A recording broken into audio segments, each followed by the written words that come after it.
एक होते हैं वक्ता, एक होते हैं प्रवक्ता और उसके बाद आते हैं राजकुमार भाटी, प्रोफेसर राजकुमार भाटी। ये लाइन मैंने जिस सोशल मीडिया से उठाई है उस सोशल मीडिया पे इस नाम का खूब जिक्र होता है, वीडियो क्लिप खूब वायरल होते हैं। ऐसे में समाजवादी पार्टी के प्रवक्ता नेता राजकुमार भाटी आज मंच पे हमारे मेहमान हैं। राजकुमार जी, बहुत बहुत स्वागत है आपका मंच। जी धन्यवाद। मैं बहुत लंबा इंट्रो नहीं लिया, लेकिन मैं चाहता हूं कि आप बताएं कि किस तरीके से जो दर्शक देख रहे हैं उनको ये जानकारी हो कि आप सिर्फ नेता नहीं हैं, इससे पहले आप प्रोफेसर रह चुके हैं, आपने पत्रकारिता भी की है और एक तरीके से समझिए कि एक वक्त में पश्चिमी यूपी में देहाती मोर्चा से पूरा इलाका भी हिला चुके हैं। तो राजकुमार भाटी के नेता बनने की कहानी क्या है? जी, मैं जब पत्रकारिता में था तो मैं एक तो ये मानता हूँ मूलतः कि राजनीतिक व्यक्ति का और पत्रकार का दोनों का कार्य एक ही होता है, अन्याय के खिलाफ आवाज़ उठाना, न्याय के लिए संघर्ष करना। राजनीतिक लोग आंदोलन के तरीके से संघर्ष करते हैं, पत्रकार अपने कलम के दम से या कैमरा के दम से आवाज़ उठाता है। तो मैं जब पत्रकारिता में था मैंने अपने क्षेत्र की समस्याओं को मैं देखता था और ये महसूस करता था कि उन्हें आवाज़ उठाने वाले लोग कम हैं, उनके लिए ईमानदारी से लड़ने वाले और शासन प्रशासन की ज़्यादतियों के खिलाफ संघर्ष करने वाले लोग या संगठन कम हैं, ख़ास तौर से यहाँ नोएडा में, क्योंकि हम यहीं के मूल निवासी हैं। यहाँ ग्रामीणों के साथ बड़ा अन्याय होता था, जो उनकी 100-100 साल पुरानी आबादी हैं, उन्हें बिना कोई नोटिस दिए, बिना सूचना के बुलडोज़र लगा के मकान गिरा दिए जाते थे और प्राधिकरण कहता था कि ये हमारी ज़मीन है, ये सरकारी ज़मीन है। तो इन सब चीज़ों के खिलाफ हमने ये ज़रूरत महसूस करते हुए देहात मोर्चा नाम से एक ग्रामीणों का संगठन बनाया। उसके माध्यम से तब तक हमारा चुनावी राजनीति में आने का कोई इरादा नहीं था या राजनीतिक पार्टी ज्वाइन करने का भी इरादा नहीं था। बस संघर्ष करते करते फिर लोगों ने भी कहना शुरू किया और हमने महसूस किया कि राजनीतिक पार्टी में रह के और ज़्यादा मजबूती से आवाज़ उठाई जा सकती है। और मैंने 2009 में समाजवादी पार्टी ज्वाइन की और तब से मैं समाजवादी पार्टी में हूँ। अखिलेश यादव से पहली मुलाकात कब हुई? अखिलेश जी से मेरी मुलाकात समाजवादी पार्टी ज्वाइन करने से भी 4 साल पहले 2006 में एक निजी कार्यक्रम के नोएडा में वो एक गांव में आए थे। वहाँ पर जिनके घर पे कार्यक्रम था वो हमसे भी जुड़े हुए थे, उन्होंने मुझे भी बुलाया, उन्होंने मेरा परिचय कराया कि ये राजकुमार भाटी हैं, देहात मोर्चा चलाते हैं। सौभाग्य से उस समय तक देहात मोर्चा का काफ़ी चर्चा थी और अखिलेश जी परिचित थे कि हाँ देहात मोर्चा कोई संगठन है। तो उन्होंने बहुत अच्छा रेस्पॉन्स दिया, बड़े अच्छे तरीके से बात की, तो मैं थोड़ा प्रभावित भी हुआ कि ये एक अच्छे नेता हैं, मिलनसार हैं, सम्मान देते हैं। फिर जब 2009 में हमारी ज्वाइनिंग का मन बना तो तब भी मेरे जो शुभचिंतक थे, मेरे मित्र थे, हम 2 ऑप्शन पर विचार कर रहे थे कि बीएसपी ज्वाइन करें या एसपी ज्वाइन करें। तो उसमें एक बड़ी भूमिका ये भी थी कि अखिलेश जी से मुलाकात होने के कारण और उनके व्यवहार से परिचित होने के कारण मेरा झुकाव समाजवादी पार्टी की तरफ ज़्यादा था और मैंने समाजवादी पार्टी ज्वाइन की। बीजेपी क्यों नहीं? नहीं, बीजेपी तो इसलिए नहीं कि देखिए मैंने जैसे बताया आपको कि मैंने राजनीतिक तो बाद में शुरू की, पहले तो मैं मूलतः तो मैं पत्रकार ही हूँ। आज भी मैं अपने अंदर एक पत्रकार महसूस करता हूँ और मेरा, अगर आपने सोशल मीडिया का जिक्र किया तो मेरी रिएक्शन भी उसी तरह की होती हैं घटनाओं पर। मैं जो लिखता हूँ, छोटे मोटे कमेंट्स या पोस्ट लिखता हूँ, तो एक पत्रकार की दृष्टि से ही मैं आमतौर पर कई बार मैं अपनी पार्टी के लोगों की आलोचना भी कर देता हूँ, क्योंकि मेरे अंदर का पत्रकार अभी जिंदा है। तो तब तो कोई इरादा नहीं था, लेकिन हम उस समय भी, बल्कि पढ़ते हुए टाइम से ही, जब हम पढ़ते थे तब से ही हमारी जो विचारधारा, जो मन में एक जो अपनी विचारधारा बनी किताबें पढ़ के या लोगों को सुन के, वो सामाजिक न्याय की, पंथ निरपेक्षता की, समाजवाद की विचारधारा बनी। और भारतीय जनता पार्टी को मैं मानता हूँ कि वो सांप्रदायिक राजनीति करते हैं, जातिवाद की राजनीति करते हैं, बंटवारे की, ऊंच नीच की भावना उनके अंदर होती है, वर्ण व्यवस्था का समर्थन करते हैं, मनुस्मृति के समर्थक हैं। इसलिए जीवन में मैं भारतीय जनता पार्टी तो ज्वाइन करने की कभी सोच ही नहीं सकता था। और मैं आपको व्यक्तिगत अनुभव भी एक बताऊं कि आप पूछेंगे तो मैं नाम भी बता दूंगा।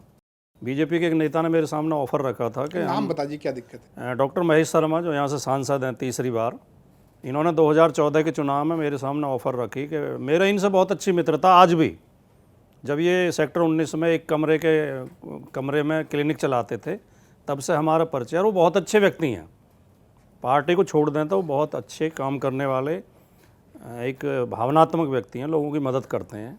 मैंने सैकड़ों लोगों की मदद उनके हॉस्पिटल में कराई है उनसे।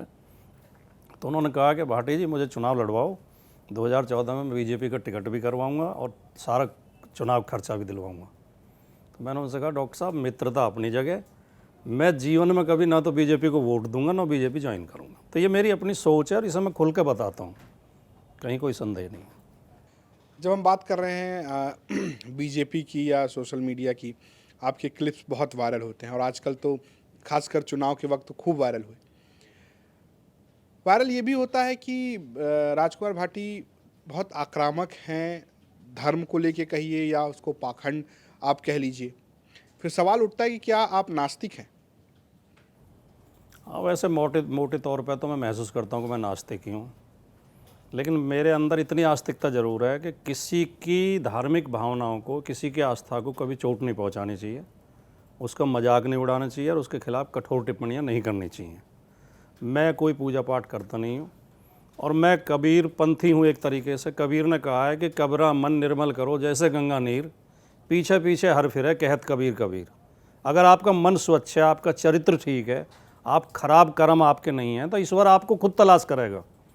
ईश्वर की चमचागिरी करने की जरूरत नहीं। ईश्वर कोई रिश्वतखोर अधिकारी नहीं है कि हम उसे पर चढ़ावा चढ़ाएंगे, उसकी चमचागिरी करेंगे, रोजाना आरती गाएंगे तब ईश्वर हमसे प्रसन्न होगा। ईश्वर हमारे कर्म से प्रसन्न होगा, हमारे चरित्र से प्रसन्न होगा। मैंने जीवन में, रजत जी मैं दावे के साथ कहता हूँ, इतनी बात कहने के लिए हिम्मत चाहिए।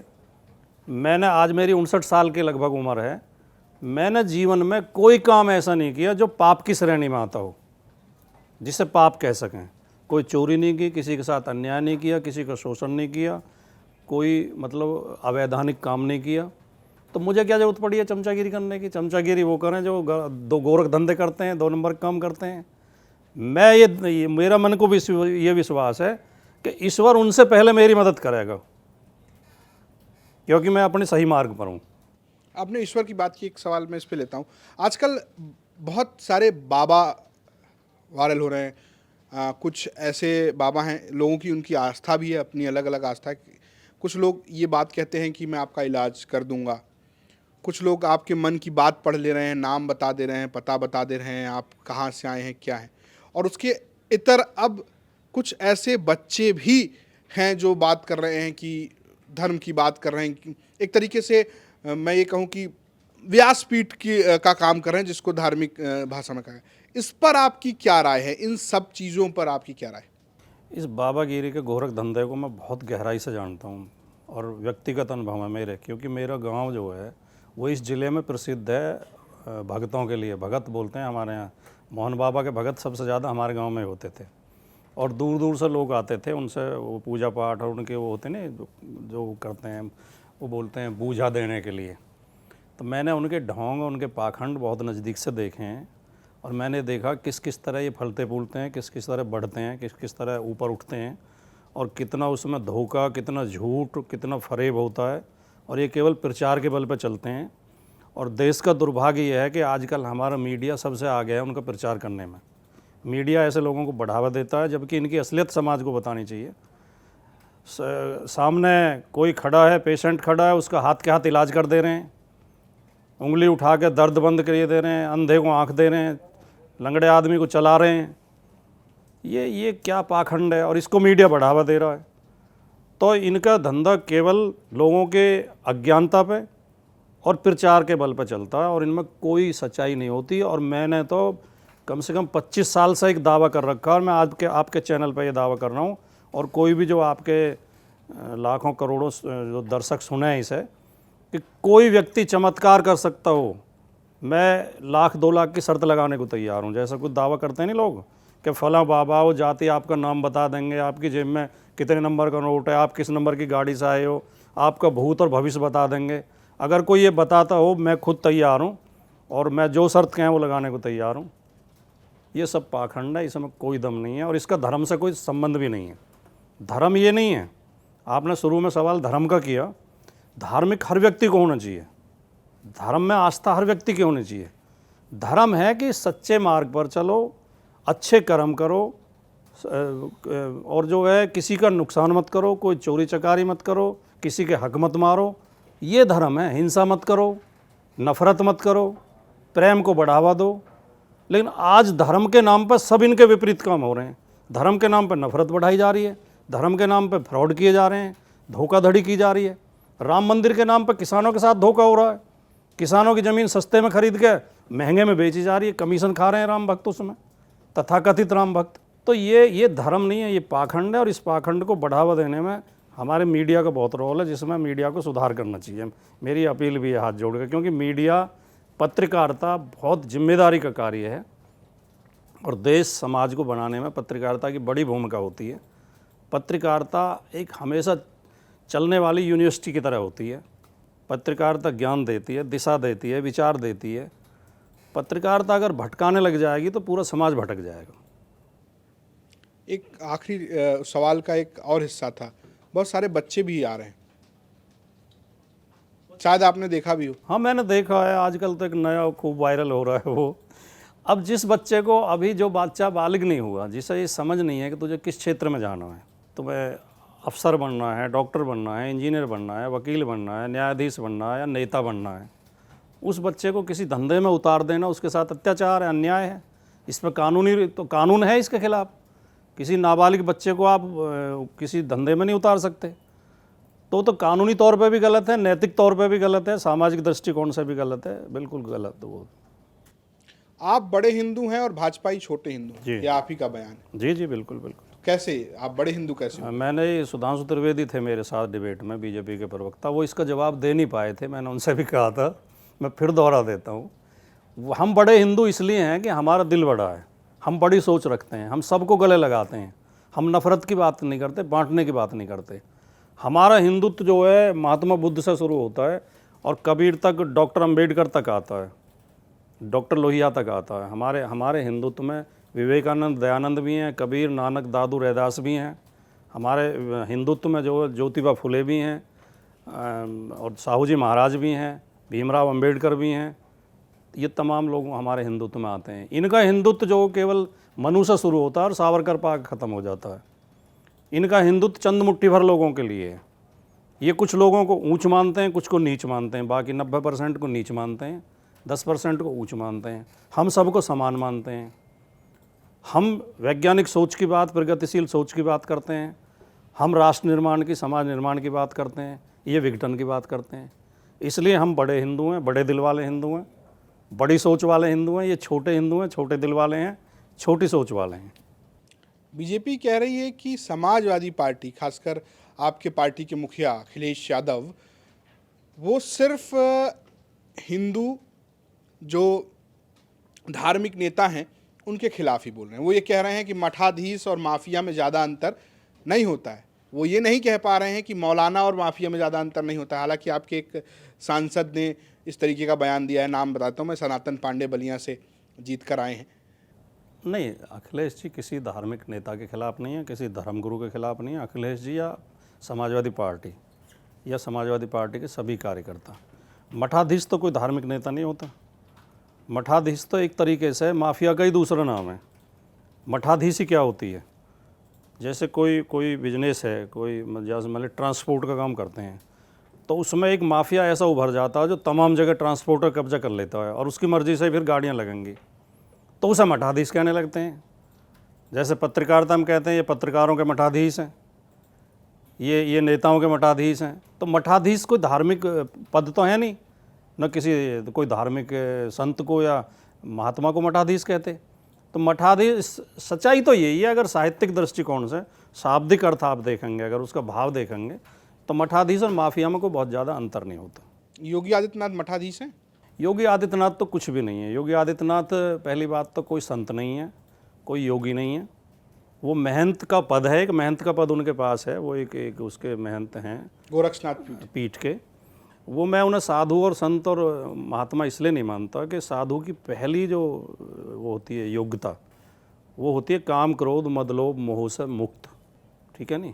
इन्हें बात बात पर गुस्सा आता है, ये और भय से भी मुक्त। ये इनके खिलाफ खाली 151 में गिरफ्तारी हुई थी इनकी, तो लोकसभा में खड़े होकर रोने लगे। और अब वो कुर्सी पे हैं तो पुलिस का डंडा दिखाते हैं सबको, ठोक दूंगा, ज़मीन में गाड़ दूंगा, उड़ा दूंगा। किसी साधु के ऐसे विचार नहीं हो। साधु सम विषम परिस्थिति में एक जैसा रहता, वीतरागी, बुरे वक्त में धैर्य खोता नहीं है, रोता नहीं है इनकी तरह, और ताकत आ जाए तो इतना घमंड नहीं करता जितना ये कर रहे हैं। और बात बात पर जिस तरह गुस्सा करते हैं, जिस तरह की भाषा बोलते हैं, कटेंगे तो बटेंगे, ये किसी साधु की भाषा हो सकती है? और योगी ये इसलिए नहीं है कि आप सबने देखा होगा, आपने वो वीडियो इनका है अभी जो कि योग दिवस पे योग कर रहे थे, एक पैर पे खड़ा तक नहीं हो गया उनसे, योगी नहीं है। और वो ANI वाले को क्या बोल रहे थे, वो किसी साधु की भाषा हो सकती है? तो साधु का इनके अंदर कोई, और ये जिस परंपरा से आते हैं, मैं आपको एक बात और बताऊं, इस परंपरा की एक बहुत प्रसिद्ध ऐतिहासिक कहानी है। गोपीचंद नाम के राजा थे जो गुरु गोरखनाथ के शिष्य हो गए थे, जिन्होंने योग धारण कर लिया था। उनकी माँ को ये एहसास हुआ कि तैने गलत बेटे को योग दिलवा दिया, तो उन्हें वापस लाकर राजा बनाना चाहती थी। तो उन्होंने फिर हाथ जोड़ लिए थे कि माँ, मैं तो इतनी अच्छी जगह पहुँच गया हूँ, ये जो योग का पद है, ये राजा महाराजा की कुर्सी तो बहुत ऊपर है, सिंहासन से बहुत ऊपर है, मुझे तुम कहाँ गंदगी मिलाना चाहती हो? ये अपना मठ छोड़ गए, शासन की कुर्सी पर बैठे। वो तो ये कहते हैं कि मैं समाज सेवा के लिए इसमें आया हूँ, मठ की महानता बड़ी है, मुझे जब मौका मिलेगा मैं वापस मठ। उन्होंने विधानसभा जितने ये चंबल के डाकू हैं बड़े बड़े, मोहर सिंह, माधो सिंह, फूलन देवी, निर्भय गुजर, गब्बर सिंह, ये सब यही कहते थे कि हम तो समाज सेवा करते हैं, अमीरों को लूटते हैं, गरीबों में बांटते हैं। ये कोई आदमी अपने बारे में क्या कह रहा है, इससे काम नहीं चलता। ये तो जनता बताएगी नहीं कि किस लिए आए हैं, सत्ता का सुख भोग रहे हैं, मजे ले रहे हैं। आपने फूलन देवी का जिक्र किया, हाँ, वो आपकी पार्टी से सांसद रही। फूलन देवी एक व्यवस्था की सताई हुई महिला थी, सामाजिक विद्रूपताओं का शिकार थी, उसके साथ सामूहिक रेप हुआ था, सबको पता है, उसे नंगा करके गांव में घुमाया गया था। उस महिला की हिम्मत और हौसले और ताकत को हमें सैल्यूट करना चाहिए कि उसने जो है अपने अन्याय के खिलाफ, वो उस लड़की ने आत्महत्या नहीं की जाके, वरना आमतौर पे इतना टूटने के बाद आत्महत्या कर लेते हैं लोग। उसने हिम्मत दिखाई, तो उसके साहस को हमें सलाम करना चाहिए। अच्छा भाटी साहब, आपने अभी बात कही कि जोड़ने वाली बात आप कह रहे थे कि आप बड़े हिंदू हैं, आप जोड़ने वाली बात कह रहे हैं। अखिलेश यादव ने अभी एक बयान दिया था कि STF जो है स्पेशल ठाकुर फोर्स बन गई है, तो ये कौन सा जोड़ने वाला बात है? ठाकुर का वोट, समाजवादी पार्टी एक समय में राजपूतों का वोट अच्छा खासा पाया करती थी, ये अलग बात है कि आजकल 90-92% राजपूत भाजपा को वोट कर रहे हैं यूपी में, लेकिन क्या आप लोग को ठाकुरों का वोट चाहिए ही नहीं क्या? नहीं, इसमें ऐसा नहीं है कि हम ठाकुर से हमें कोई चिढ़ है या ठाकुर के हम खिलाफ, हम उस जातिवाद के खिलाफ बोल रहे हैं जो मुख्यमंत्री ने कर दिया है। भैया हमें जातिवादी बताते हैं, हमें परिवारवादी बताते हैं। योगी आदित्यनाथ गोरखपीठ तक कैसे पहुँचे और संसद तक कैसे पहुँचे, क्या इसकी स्टोरी आपको पता है, इसका इतिहास पता है? कृपाल सिंह बिष्ट होते थे गोरखपीठ के महंत, जो जिनका नाम हो गया था महंत अवैधनाथ। वो इनके चाचा होते थे रिश्ते में, उनका असली नाम था कृपाल सिंह बिष्ट। उनके भतीजे ही अजय सिंह बिष्ट थे। चाचा की वजह से तो यहाँ तक आए, उत्तराखंड से चल गए, और चाचा की पीठ के फिर महंत यही बने। तो ये परिवारवाद नहीं है। और वो चुन चुन के मतलब दूसरी जातियों के अधिकारियों को हटा रहे हैं और अपनी जाति के अधिकारियों को बैठा रहे हैं, तो क्या ये जातिवाद नहीं है? हमने जातिवाद के खिलाफ आवाज़ उठाई है।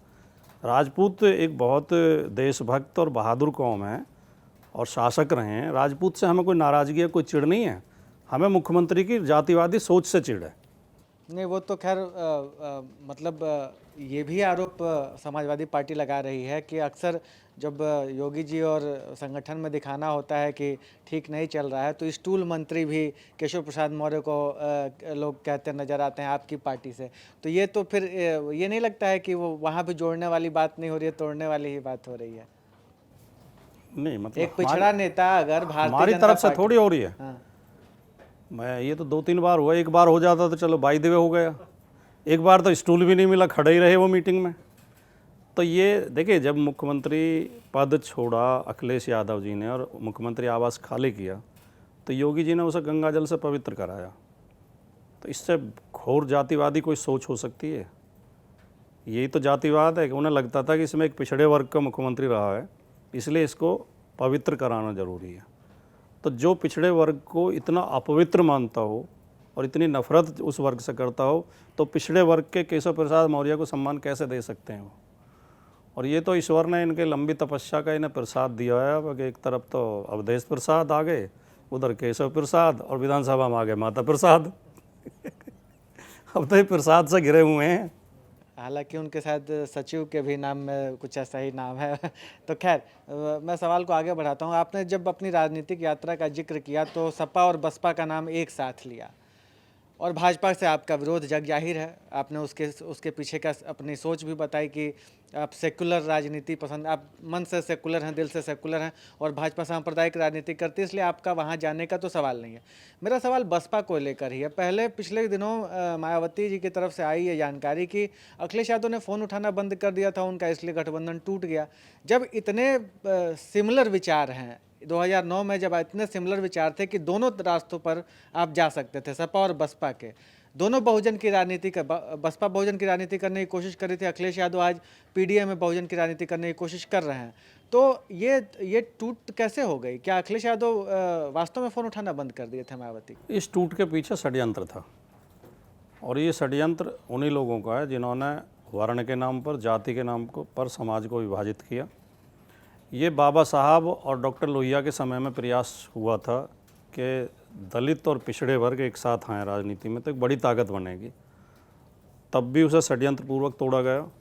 फिर ये मान्यवर कांसीराम और नेताजी मुलायम सिंह यादव जी ने प्रयास किया, और कांसीराम जी पहली बार नेताजी के सहयोग से ही लोकसभा में पहुंचे थे, इटावा से जीत के, समाजवादी पार्टी के समर्थन से ही।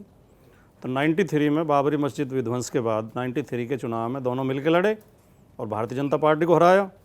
तो फिर भारतीय जनता पार्टी ने षड्यंत्रपूर्वक ही इस गठबंधन को तोड़वाया, बहन जी को फुसला लिया कि तुम्हें मुख्यमंत्री बना देंगे, तुम अपना समर्थन वापस लो। और ये जब 19 में एकता हुई थी, 19 की एकता से भी इन्हें डर था कि अगर ये एक हो गए तो ये सब षड्यंत्र है। वरना तो बहन जी भी इस बात को समझती हैं अच्छी तरह कि उनकी 10 सीट अगर आई, उससे पहले 0 थी, हमारे साथ मिलकर 10 आ गई, अगले चुनाव में फिर 0 हो गई। तो किसकी वजह से आई थी ये तो कोई भी अंदाज़ा लगा सकता है। इस चुनाव में, 24 के चुनाव में 80 में से 1 सीट तो चंद्रशेखर आज़ाद जीते हैं, नगीना, बाकी 79 सीट पे या तो हम जीते हैं या दूसरे नंबर पर हैं। बहन जी की पार्टी कहीं भी दूसरे नंबर पर नहीं है, तीसरे, चौथे, पाँचवें नंबर पर रही है, और 3-4 सीटों पर केवल उनकी जमानत बची है। तो ताकत किसकी ज़्यादा है और कौन किसको गले लगा रहा था ये तो स्पष्ट है। अब बहाने कुछ भी लगाए जाएं, अखिलेश जी का ऐसा व्यवहार ही नहीं है, उनकी सोच ही इस तरह की नहीं है कि वो किसी का फ़ोन नहीं उठाएंगे या किसी को सम्मान नहीं देंगे। मंच के ऊपर पूरे देश ने देखा कि डिम्पल जी ने बहन जी के पैर छुए थे, इससे बड़ा सम्मान क्या हो सकता है। नहीं, उस समय मायावती जी ने बयान भी दिया था कि बड़ा सम्मान हमारा हो रहा है, लेकिन ये दोनों बयान तो मायावती के आजकल जो बहन जी बोलती हैं वो कंटेंट कहीं और से तैयार होकर आता है। अगर बहन जी अपने दिल की बात कहेंगी तो हमारे बीच, बहन जी के बीच में कोई मतभेद नहीं है आज भी, लेकिन जब बहन जी किसी और के दिया हुआ बोलती हैं तब दिक्कत आती है। तो क्यों ऐसा है कि बहन जी किसी और का? अब ये तो बहन जी बता पाएंगे, हम क्या, हम तो उनका तब भी सम्मान करते थे, आज भी सम्मान करते हैं। अच्छा खैर, चलिए हम गठबंधन के दूसरे, जहां गठबंधन टूट गया आपका उसकी बात नहीं करते हैं, जो गठबंधन आपका बना हुआ है इंडिया अलायंस उसकी बात करते हैं। उत्तर प्रदेश में आपका कांग्रेस के साथ गठबंधन है, 10 सीटों पर उपचुनाव है, मायावती की 19 सितंबर को बड़ी बैठक है, भाजपा योगी जी मिल्कीपुर पर ज़्यादा तवज्जो दे रहे हैं, लगातार जा रहे हैं, तमाम सीटों पर जा रहे हैं। आप लोग की अभी सीट शेयरिंग ही डिसाइड नहीं हो पा रही है? नहीं, सीट शेयरिंग तो अभी किसी की भी डिसाइड नहीं हुई, एनडीए की कहाँ हुई है। जब चुनाव की डेट घोषित हो जाएगी तब ये पता चलेगा कि किस सीट पे कौन लड़ेगा, और ये नेता तय करेंगे, ये हमारे लेवल का मामला नहीं है, ये तो नेता जो तय करेंगे वो। नहीं तो प्रवक्ता तो ये कह रहे हैं ना भाटी जी कि जैसा महाराष्ट्र में हमारे साथ करोगे वैसा उत्तर प्रदेश में करेंगे। अभी इस लेवल की अंडरस्टैंडिंग कांग्रेस साथ नहीं आई है क्या? किसी प्रवक्ता ने अगर ये कहा तो ये गलत कहा है, ये प्रवक्ताओं के स्तर का मामला नहीं है। प्रवक्ता को वो बोलना होता है जो पार्टी तय कर लेती है, तो ये वरिष्ठ नेताओं को तय करना है। जब हमें सूचना मिलेगी, हमसे जो कहा जाएगा हम बोलेंगे, और हमें ऐसा कोई संदेह नहीं है कि कहीं गठबंधन में मतभेद आएंगे या कुछ होगा। गठबंधन बढ़िया चल रहा है, राहुल गांधी और अखिलेश जी के बीच में बहुत अच्छी ट्यूनिंग है, और राहुल जी भी भले आदमी हैं, वो मतलब वैसे नहीं है जो क्या कहते हैं उसे, षड्यंत्रकारी और धोखा देने वाले और उस तरह टाइप के आदमी नहीं है।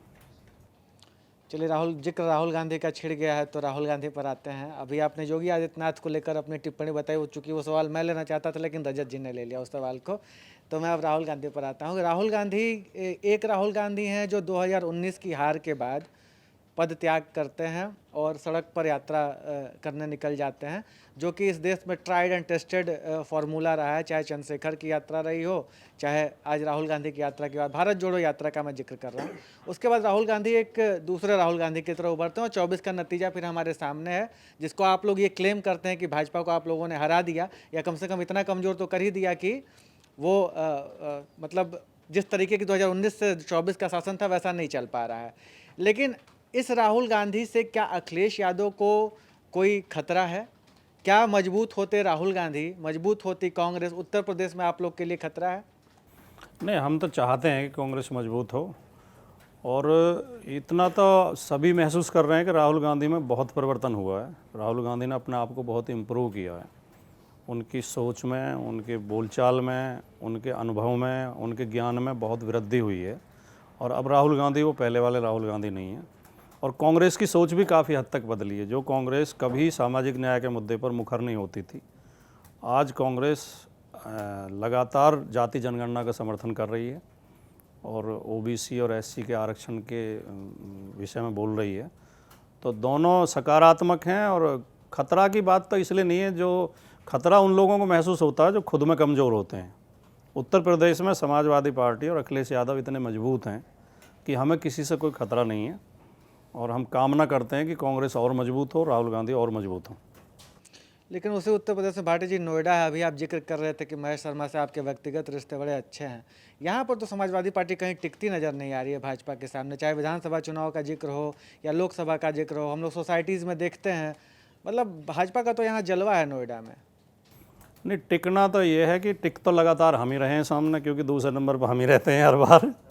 लेकिन जहाँ तक बात है, खाली नोएडा नहीं, शहरी क्षेत्रों में, और आज की बात नहीं है, जनसंघ के ज़माने से ये लोग मजबूत होते ही हैं शहरी क्षेत्रों में। और उसके क्या कारण है वो तो लंबी बात हो जाएगी समीक्षा की। लेकिन हम महसूस करते हैं, हम ये मानते हैं कि नोएडा में हम उनके सामने कमज़ोर हैं, और हम लगातार कोशिश कर रहे हैं मजबूत करने की और आगे बढ़ने की। तो लेकिन फ़िलहाल बीजेपी मजबूत है, और केवल नोएडा में नहीं, शहरी क्षेत्रों में जहाँ महानगर की सीटें हैं वहाँ ज़्यादातर जगह भारतीय जनता पार्टी मजबूत है। वैसे तो मैं जिस शब्द का इस्तेमाल करने जा रहा हूँ उससे मुझे निजी तौर पर सहमत नहीं हूँ, उसकी व्याख्या से। अगड़ा, ए से एक अगड़ा भी होता है। पीडीए की जब आप लोग बात करते हैं तो जो उसमें कथित तौर पर अगड़े हैं उत्तर प्रदेश के, उनको लगता है, और भाजपा भी ये कहती है कि इसमें अगड़ों की कोई जगह नहीं है। ए से अल्पसंख्यक तो हो जाता है, ए से आधी आबादी हो जाती है, लेकिन अगड़े नहीं। जैसे ठाकुर को लेके निशाना साध ही लेते हैं, बचते हैं ब्राह्मण, तो वो आपकी पार्टी में अगड़े फिट नहीं हो पा रहे हैं, ऐसा पब्लिक परसेप्शन बन रहा है। ये तो कोई नासमझ आदमी कह सकता है। मैं केवल 2 उदाहरण देना चाहता हूँ। वर्तमान में हमारे पास सबसे बड़ा पद उत्तर प्रदेश में क्या है? नेता विरोधी दल, वो माता प्रसाद पांडे हैं। दूसरे, समाजवादी पार्टी ने अगर सबसे बड़ा कोई स्मारक किसी का बनाया है और वो सबसे बड़ी प्रतिमा अगर उत्तर प्रदेश में लगाई है तो जनेश्वर मिश्र जी की लगाई है। और हमारे आदर्श पुरुष अगर हैं जिनका हम नाम लेकर राजनीति करते हैं तो डॉक्टर लोहिया हैं, तीनों अगड़े वर्ग से आते हैं। तो ऐसा कुछ नहीं है। हम पीडीए के अधिकारों की बात करते हैं क्योंकि उनके साथ अन्याय हुआ है। हम उस अन्याय को दूर करने के लिए, उन्हें न्याय देने के लिए बात करते हैं। हम ऐसा नहीं है कि हमें बाकी लोगों से नफरत है। हम में और भारतीय जनता पार्टी में यही फ़र्क है केवल। भारतीय जनता पार्टी हिंदुत्व की बात करती है लेकिन गैर हिंदुओं से नफरत करती है। हम पीडीए की बात करते हैं लेकिन हम गैर पीडीए से नफरत नहीं करते। हम उन्हें भी पूरा सम्मान देते हैं, उन्हें अपना भाई मानते हैं, और हम कोई नफरत की या बांटने की बात करते ही नहीं है। लेकिन योगी जी यही कहते हैं कि वो आ जाएंगे तो फिर आपके घर से सामान लेकर निकाल ले जाएंगे, ये डर दिखाते हैं ना। मतलब भारतीय जनता पार्टी को जो वोट मिलता है उसमें से 80-90% वोट केवल इनके डर पैदा जो करते हैं उसकी वजह से मिलता है। ये हिंदुओं को मुसलमान से डराते हैं, ईसाइयों से डराते हैं, दूसरे लोगों से डराते हैं। ये केवल डरा के वोट लेना चाहते हैं। उन बातों में कहीं कोई दम नहीं है कि भारत देश में 80% जहाँ हिंदू है और हर तरीके से मजबूत है और हर जगह की पोस्ट पर बैठा है, उस हिंदू को किसी से कोई खतरा हो सकता है, ये तो बात ही बचकानी है। लेकिन कुछ जो यहाँ से थोड़े ढीले होते हैं उनकी समझ में ऐसा आ जाता है कि शायद ऐसा है। और जो समझदार लोग हैं वो इस जाल में फंसते नहीं हैं। अच्छा, चूंकि आपने अपने बातचीत के दौरान बाबरी विध्वंस का भी जिक्र किया, अभी जब कांशीराम और मुलायम सिंह की बात हो रही थी, तो मेरा सवाल यह है कि मुसलमानों को ये लगता है कि उत्तर प्रदेश में जब उनके सियासी धार्मिक मुद्दे जब आते हैं, जैसे बाबरी का जिक्र जब आता है, अभी ज्ञानवापी पर योगी जी कह के आए हैं कि वो तो मंदिर ही था, शिव मंदिर ही था, अब बाद के दिनों में ज्ञानवापी हो गया। मथुरा का विवाद न्यायालय में है। मुसलमानों को लग रहा है कि जैसे अयोध्या की उनकी मस्जिद गई, वैसे मथुरा की उनकी मस्जिद चली जाएगी, वैसे वाराणसी की ज्ञानवापी मस्जिद चली जाएगी। और इस खौफ को दूर करने में न समाजवादी पार्टी का नेतृत्व अखिलेश यादव उतना मुखर हैं, न समाजवादी पार्टी के प्रवक्ता उतना मुखर। आप लोग को डर लगता है कि भाजपा इस राजनीति का एडवांटेज उठा ले जाएगी अगर आप लोग मुसलमानों की बात करेंगे तो? नहीं, जो विषय न्यायालय में है उस पर टिप्पणी करना या उस पर सड़क पर लड़ना उचित नहीं है। अयोध्या के मसले में भी शुरू से हमारा स्टैंड ये था कि या तो आपसी सहमति से फैसला हो या न्यायालय के ऊपर छोड़ दिया जाए। जो न्यायालय फैसला लेगा हमें स्वीकार होगा। सुप्रीम कोर्ट का फैसला आने के बाद हमने कोई विरोध न हमने किया, न किसी और ने भी नहीं किया। लेकिन बाबरी विध्वंस जो 6 दिसंबर 1992 की घटना है, वो इस देश के माथे पे कलंक की तरह है। लोगों को इकट्ठा करके और कानून तोड़ के ज़बरदस्ती किसी के धर्मस्थल को गिरा देना, चाहे उस पर कितना भी विवाद था, उस विवाद के लिए हमारे पास संस्थाएं हैं विवाद हल करने के लिए। सरकार थी, प्रशासन था, न्यायालय था। न्यायालय का इंतज़ार करते, न्यायालय कहता कि ये हटाया जाए ढांचा, तो कोई विरोध नहीं करता। तो वो एक गैरकानूनी काम था, वो एक अपराध था और उसका हम कभी समर्थन नहीं करेंगे। हमारी सरकार में उसे रोका गया था, उसका हम हमेशा समर्थन करेंगे, वो कुछ भी गलत नहीं था उसमें। लेकिन राम मंदिर का निर्माण न्यायालय के फैसले के बाद हुआ, उसका भी हम समर्थन करते हैं, उसमें हमें कोई आपत्ति नहीं है, क्योंकि वो न्यायालय के सुप्रीम कोर्ट के फैसले के बाद हुआ है।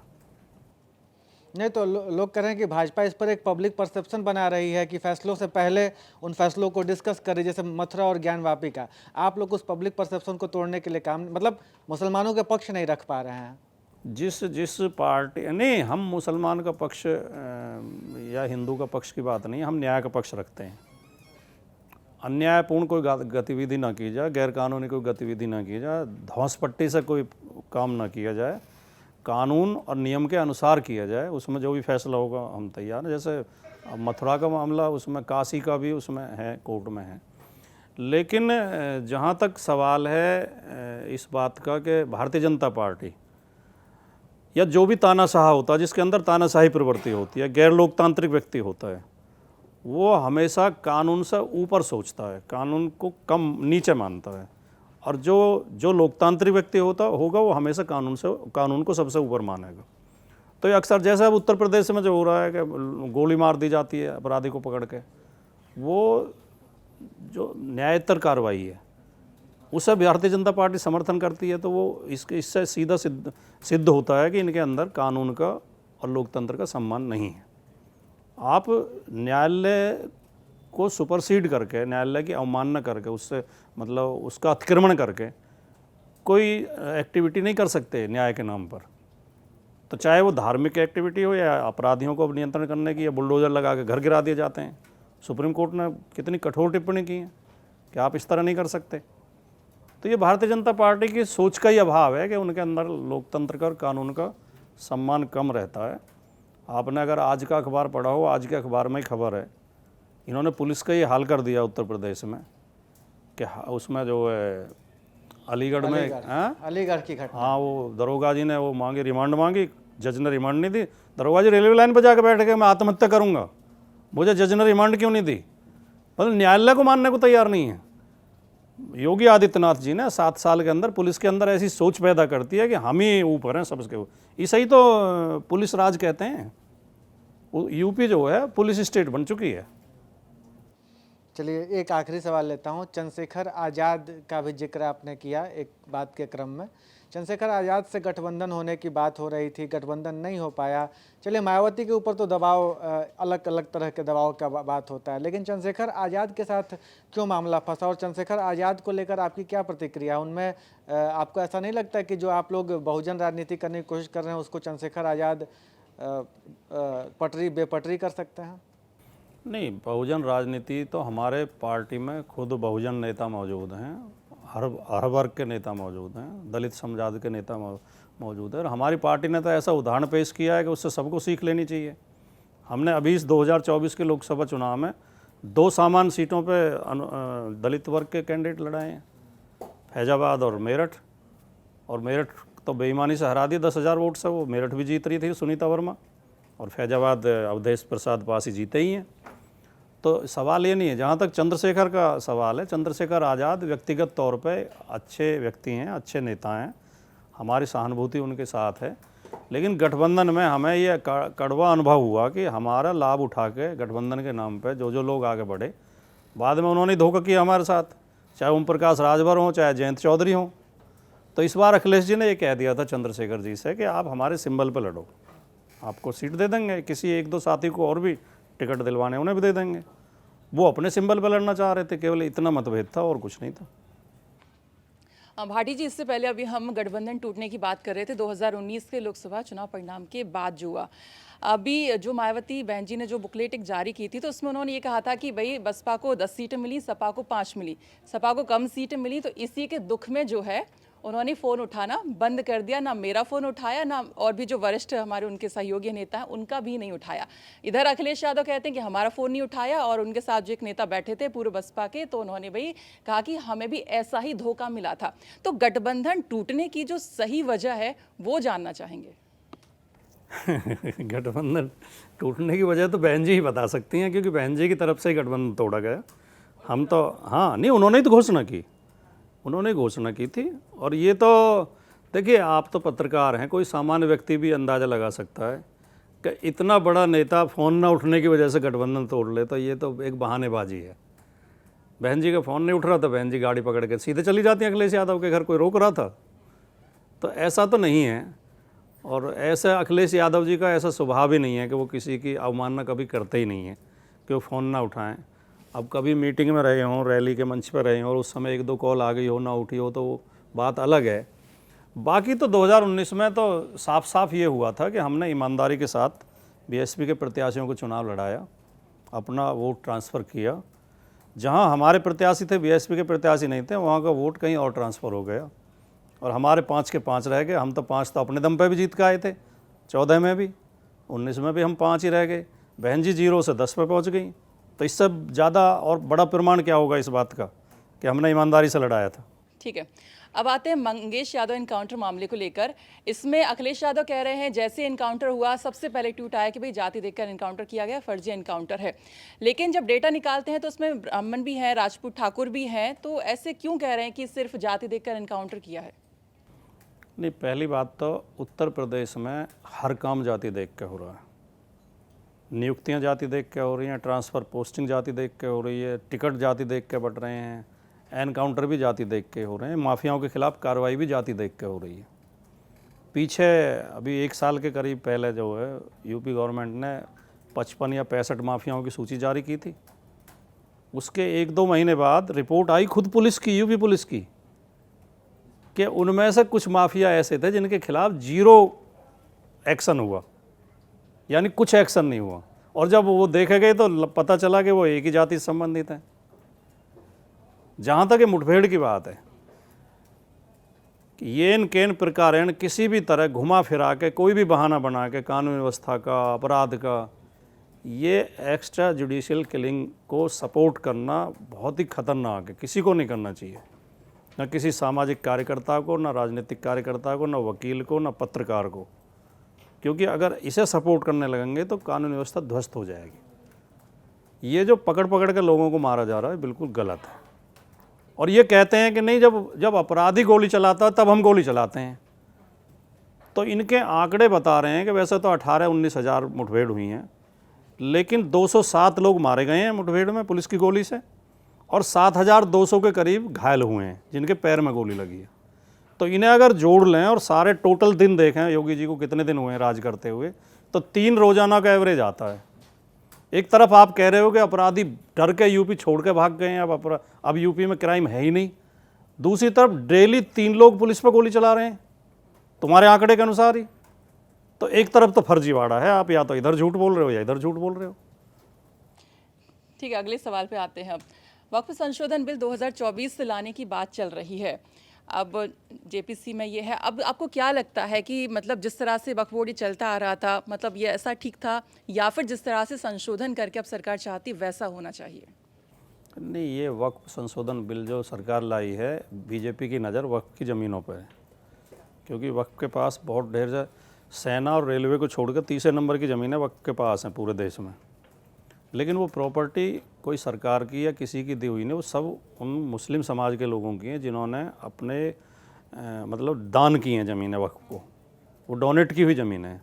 तो उन्हें आप क्यों उन पर नज़र रखे हुए हो? जो इसमें प्रावधान ये लेके आ रहे हैं, अभी तो खैर उसमें है, वो जेपीसी में है, तो क्या आएगा फाइनल वो देखा जाएगा ड्राफ्ट। लेकिन उसमें जो इन्होंने प्रावधान किए तो कुछ इस तरह के किए थे कि प्रशासन चाहे तो किसी भी ज़मीन को वक्फ से छीन सकता है, तो वो गलत है। जो हमारा संविधान कहता है कि धारा ऑडिट की बात की, अगर सालाना ऑडिट हो जाएगी तो क्या गलत है इसमें? एक मॉनिटर सिस्टम हो नहीं, जाएगा। केवल ऑडिट का सवाल नहीं है। ऑडिट किस चीज़ का करेंगे? जो वक्फ की ज़मीन, अब वक्फ की ही हजारों एकड़ ज़मीन है, बहुत सारे मुकदमे चल रहे हैं जो उनकी ज़मीनों पर ही अवैध कब्जे हैं। सरकार को कोशिश करनी चाहिए कि वो ज़मीन मुक्त होकर वक्फ को मिल जाए। ये उल्टे ऐसा प्रावधान करना चाहते हैं कि डीएम को इतनी पावर दे देंगे कि डीएम फाइनल अथॉरिटी हो जाएगी। तो खाली ऑडिट की बात नहीं है, केवल ऑडिट होता तो वो तो पूरा एक्ट ही चेंज कर रहे हैं। क्योंकि आपने कहा कि मेरे अंदर का पत्रकार अभी जिंदा है, तो उत्तर प्रदेश से हटकर हरियाणा में बहुत हलचल है। विश्लेषण आपका क्या कह रहा है? और क्योंकि पत्रकारों को निष्पक्ष होना चाहिए, अभी आप पार्टी से जुड़े हुए हैं, क्या विश्लेषण आपका है हरियाणा को लेकर? नहीं, हरियाणा हमारे पड़ोस का भी प्रदेश है और हरियाणा में हमारी 20 रिश्तेदारी तो व्यक्तिगत मेरी हैं वहाँ, तो लोगों से लगभग रोज़ाना ही बात होती रहती। मैं कल भी पलवल जा रहा हूँ। पलवल के एक्स एमएलए थे सुभाष चौधरी, वो एक्सपायर हो गए, वो भी मेरे रिश्तेदार थे, उनके यहाँ जा रहे हैं हम, तो हम लगातार बात होती रहती है। तो मैं हवा में नहीं, मेरा विश्लेषण ये है कि वो बहुत अच्छे बहुमत से कांग्रेस जीत के आ रही है, कांग्रेस की सरकार बनेगी और 60 के करीब सीटें कांग्रेस की आएंगी।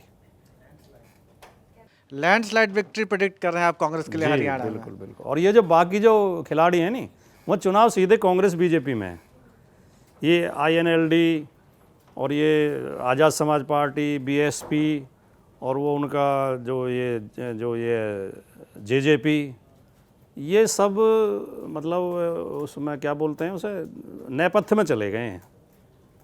कहीं कहीं एक आध सीट पे कोई हो सकता है, जैसे वो गोपाल कांडा, एक सीट की उम्मीद है कि वो शायद जीत जाए, वरना तो ये 5000, 7000, 4000 के कैंडिडेट रह गए। सीधे चुनाव कांग्रेस बीजेपी में है और बीजेपी से लोग काफ़ी हद तक नाराज़ हैं और उसके बहुत ढेर सारे कारण हैं।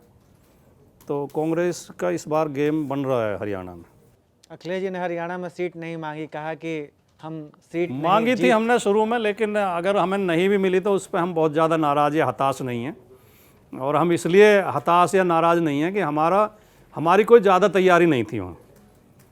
और तो अखिलेश जी ने कहा कि ठीक है, नहीं भी मिल रही हैं तो अभी हम कांग्रेस को जिताने के लिए और बीजेपी को हराने के लिए काम करेंगे। लेकिन आपने शुरुआत में कहा कि बहुत अच्छी ट्यूनिंग है दोनों के बीच में, तो फिर भी बात नहीं बनी। आप कह रहे हैं कि संतुष्ट हैं आप जो है? ट्यूनिंग होना अलग बात है। देखिए, जब चुनाव होते हैं नहीं, एक एक सीट जीने मरने का सवाल होती है पार्टी के लिए, तो वो उनकी जो हरियाणा कमेटी है, हरियाणा स्टेट कमेटी है, उसका फैसला है। राहुल गांधी तो चाहते थे, राहुल गांधी ने तो कह भी दिया था। राहुल गांधी और अखिलेश जी में मैंने ट्यूनिंग की बात की, वो हरियाणा स्टेट कमेटी का फैसला है। जम्मू कश्मीर चुनाव पर भी आपका कुछ अलग से विश्लेषण है, कुछ कहेंगे आप उस पर? जम्मू कश्मीर के बारे में ईमानदारी से मुझे ज़्यादा जानकारी नहीं है। हालांकि हमारे 20 कैंडिडेट वहाँ लड़ रहे हैं और पार्टी के कई लोगों को इधर से भेजा गया यूपी से वहाँ जम्मू कश्मीर में प्रचार के लिए, लेकिन क्या रिजल्ट आते हैं तो ज़्यादा अंदाज़ा वहाँ का नहीं है। लेकिन इतना ज़रूर है कि इस बार लद्दाख में तो नहीं है अभी चुनाव, लद्दाख तो इन्होंने अलग कर दिया। लेकिन जो खबरें आ रही हैं कि लद्दाख और जम्मू, जहाँ बीजेपी का आधार होता था, जो हिंदू एरिया है, वहाँ इन दोनों एरिया में भी बीजेपी का ज़्यादा विरोध है इस बार, जहाँ इनकी पकड़ होती थी। मेरा यही सवाल जम्मू कश्मीर चुनाव को लेकर है। वहाँ एक कैंपेन चल रहा है कि कांग्रेस और नेशनल कॉन्फ्रेंस को रोकने के लिए अमित शाह ने बहुत सारे निर्दलीय और छोटी छोटी पार्टियों को उम्मीदवार बनाकर उतार दिया है। तो कहीं इसमें समाजवादी पार्टी भी शामिल तो नहीं है? क्योंकि कांग्रेस और नेशनल कॉन्फ्रेंस और समाजवादी पार्टी तीनों इंडिया अलायंस में हैं, 2 पार्टियों ने अलायंस किया, फिर भी समाजवादी पार्टी ने अपने 20 कैंडिडेट उतार दिए, ये जानते हुए कि कांग्रेस और नेशनल कॉन्फ्रेंस मिलकर चुनाव लड़ रहे हैं। तो क्या ये वोट काटने के लिए समाजवादी पार्टी वहाँ घुसी है? नहीं, खैर ये तो शायद कोई भी नहीं सोचेगा या ऐसा अंदाज़ा लगाएगा कि अमित शाह के उसमें अमित शाह की वजह से समाजवादी पार्टी लड़ सकती है। समाजवादी पार्टी अमित शाह या बीजेपी के लिए तो कभी कोई सपोर्ट नहीं करेगी या उनके कहने से तो कैंडिडेट नहीं लड़ाएगी।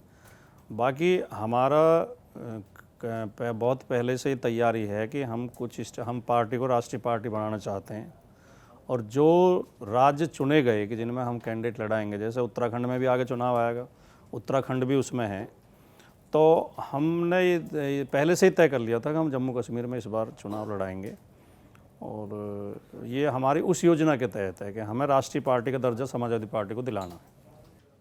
तो महाराष्ट्र के चुनाव में समाजवादी पार्टी की क्या पॉलिसी है? मुंबई का चुनाव तो पहले भी पार्टी लड़ी है, अबू आज़मी वहाँ से चुनाव सपा के टिकट पर जीते भी, तो इस बार जो बातचीत इंडिया अलायंस में हो रही है उसमें समाजवादी पार्टी की फॉर्मल एंट्री हुई है या होनी है या नहीं होगी? महाराष्ट्र में हमारे इस बार भी 2 विधायक थे, इस विधानसभा में भी, और कई और प्रत्याशियों को अच्छे वोट मिले थे, पहले भी हमारे विधायक रहे हैं।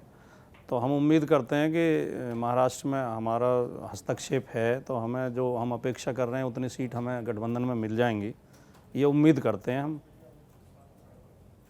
कई सारे सवाल आपके पार्टी पे पूछे गए, घूमते हुए माइक मेरे पास वापस आ गया। एक आरोप रुक रह गया, पीडीए का जिक्र हुआ, पिछड़ा दलित अल्पसंख्यक, और ए फॉर आधी आबादी। बीजेपी कह रही है सपा रेपिस्टों की पार्टी है। उदाहरण भी आप लीजिए, नवाब सिंह, मोहित खान, दोनों बिल्कुल है, और आपकी पार्टी तो मोहित खान के समर्थन में उतर गई। अखिलेश यादव ने कहा डीएनए टेस्ट करिए, और बीजेपी ये भी कहती है कि ये वही पार्टी है जिसके नेता ये कहते हैं कि लड़के हैं, लड़कों से गलती हो जाती है।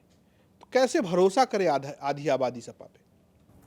नहीं, एक तो ये जो उनका संवाद है नेताजी का, लड़के हैं, लड़कों से गलती हो जाती है, इसे लेकर काफ़ी हद तक हमें आरोपित किया जाता है, और ये बहुत चर्चाओं में हमसे ये सवाल पूछा जाता है।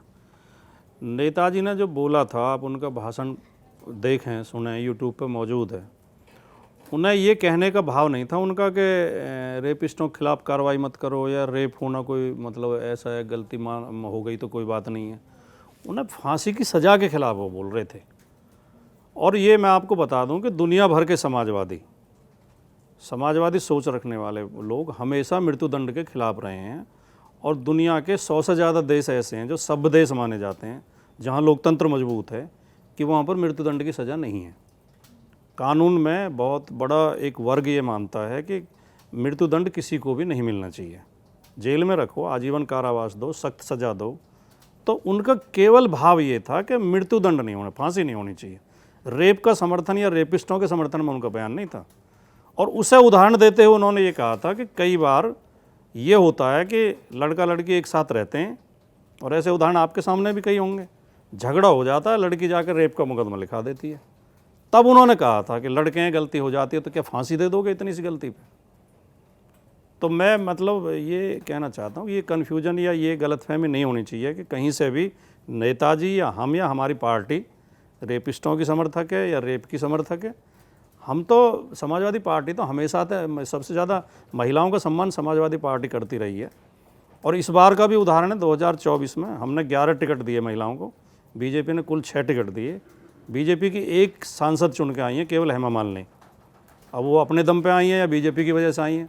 और हमारी 6 सांसद हैं उत्तर प्रदेश से महिलाएं, और सारी पढ़ी लिखी जो है युवा महिलाएं हैं, समझदार पढ़ी लिखी, 3-4 तो उनमें से विदेश में पढ़ के आई हैं।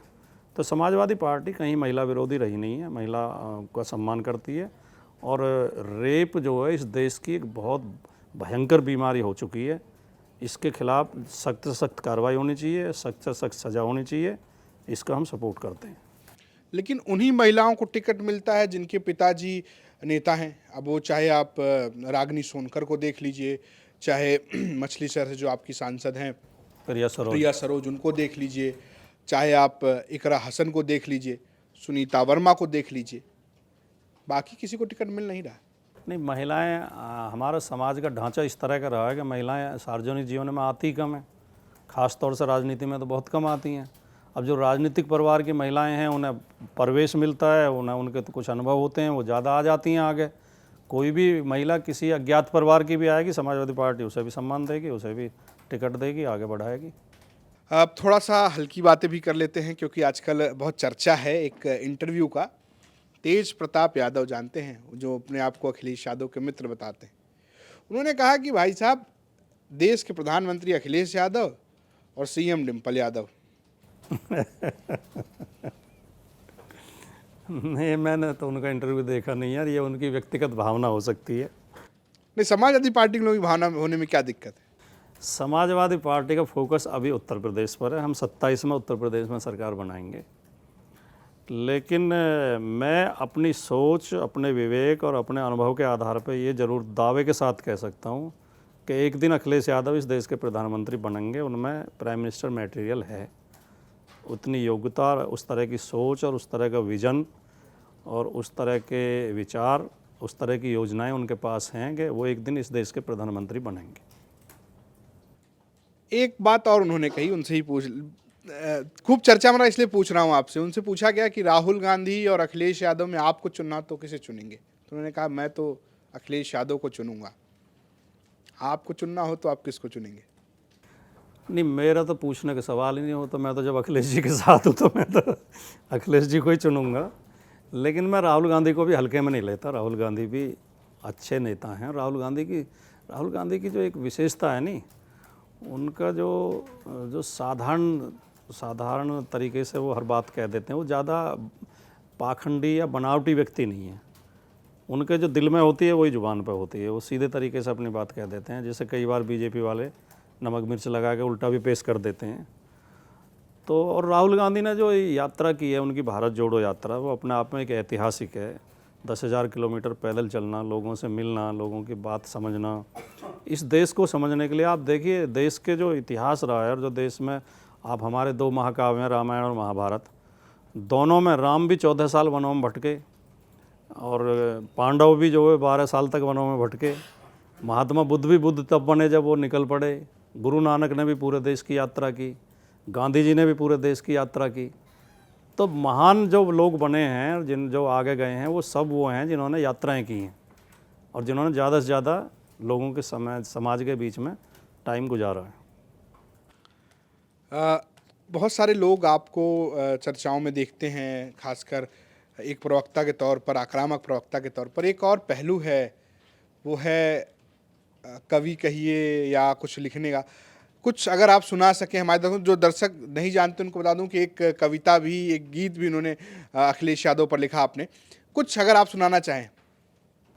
नहीं, मैं असल में मैं साहित्य का विद्यार्थी रहा। मैंने एमए हिंदी साहित्य में किया और खाली विद्यार्थी नहीं रहा, मेरी साहित्य में रुचि रही। तो मैंने बहुत पढ़ा भी है और मैं कवि सम्मेलन भी कराता हूँ हर साल 27 फरवरी को।